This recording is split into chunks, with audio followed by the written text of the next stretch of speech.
Yeah, so what we have in this particular set of videos that we've shown today were the acts and behaviors not only of one particular demonstrator that we're most interested in, but the surrounding crowd and their actions that they were engaging in when we were trying to clear the street quickly and safely as possible.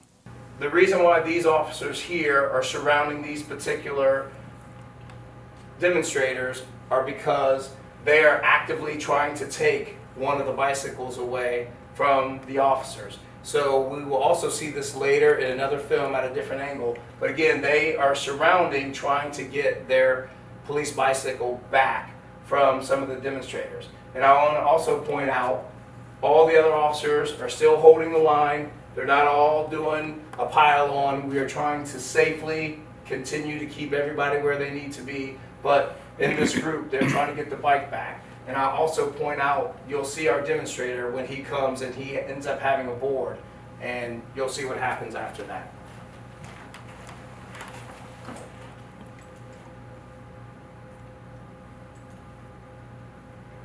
So obviously this one doesn't have sound because this is the fixed camera, but the remaining cameras we will see will have sound.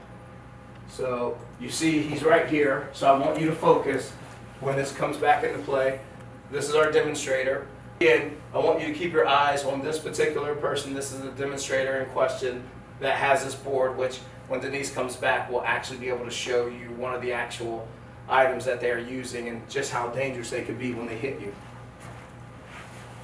So everybody's got it, so keep your eyes right here and watch him.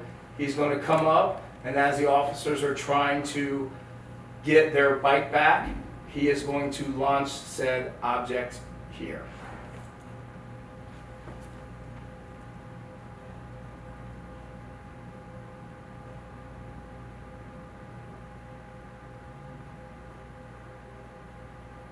And he strikes the officer. So I'm going to run that back so you see that again.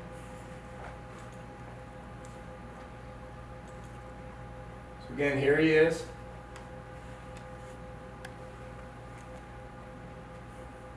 Strikes the officer.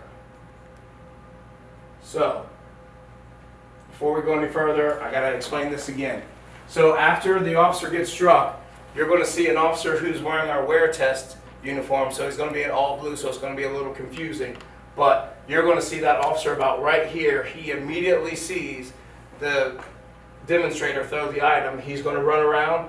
He's going to try to effect an arrest on the demonstrator, at which time the other demonstrators physically will pull him back away from us as we are trying to take him into custody. And they literally run off with the demonstrator, and we don't proceed any further.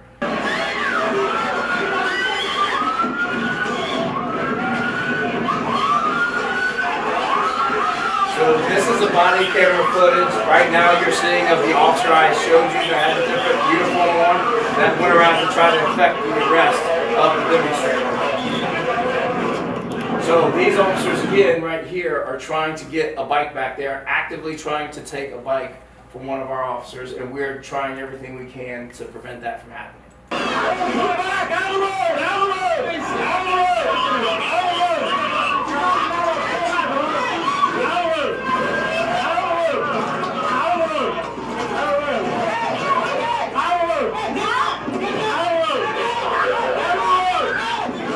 Sign. Now he's going to try to effect the arrest. There he is. He's trying to take him into custody.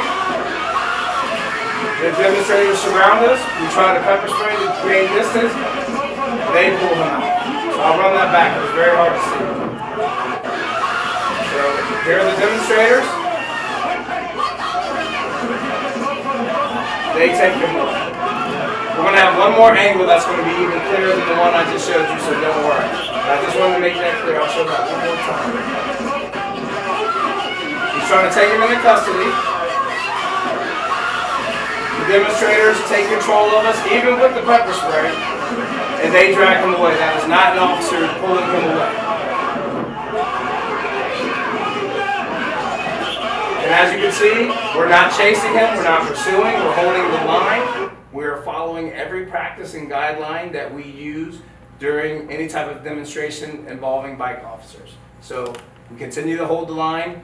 Even though he just assaulted an officer, we made sure that we held the line because the most important process at that point is to ensure the safety of not only the remaining officers, but the peaceful protesters, which there aren't very many right there, but we are going to continue to respect people and try to do the best that we can.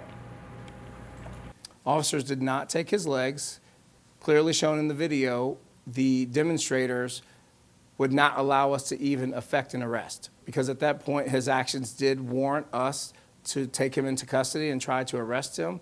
And when we tried to do that, the demonstrators created a force field.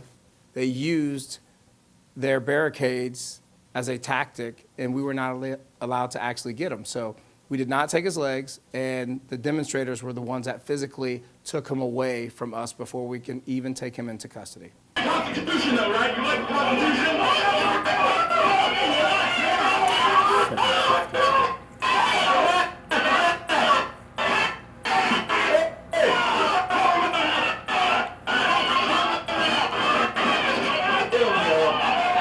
Immediately make a barricade to prevent us from getting any closer.